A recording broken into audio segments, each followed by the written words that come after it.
Morning everyone. সকাল সকাল এখানে ছোটো হলো বসে রোদ পোহাচ্ছে। শুধু ছোটো হলো না, সব বিড়ালগুলো বসেছিল।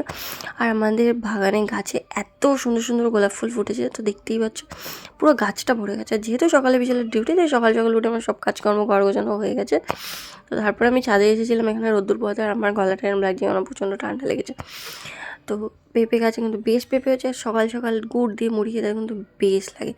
আর মা এখানে মুসুরির ডালের বড়ি পাঠিয়েছিল, তো সেগুলোই কোটোতে ঢেলে রাখছিলাম। তারপরে আজকে একটা আমাদের বিয়েবাড়ি আছে, তো তার জন্যই শাড়ি বাছতে শুরু করেছিলাম। ভেবেছি এই লাল শাড়িটা পরবো না এই নীল শাড়িটা পরবো।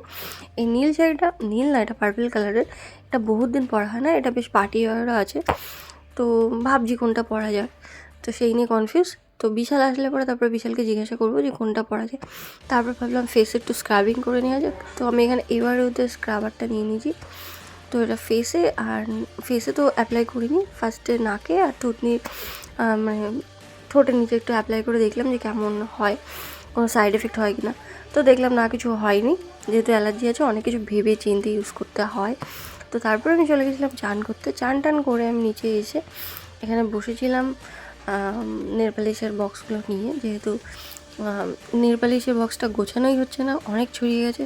আর আমার হাতেও নেল পালিশ পরা ছিল না, তাই ভাবছিলাম যে কোন নেল পালিশটা পরানো যায়। তো লাস্টে আমি এই কালারটাই পরেছি। তো দেখা হচ্ছে নেক্সট ব্লগে। তো বাই বাই।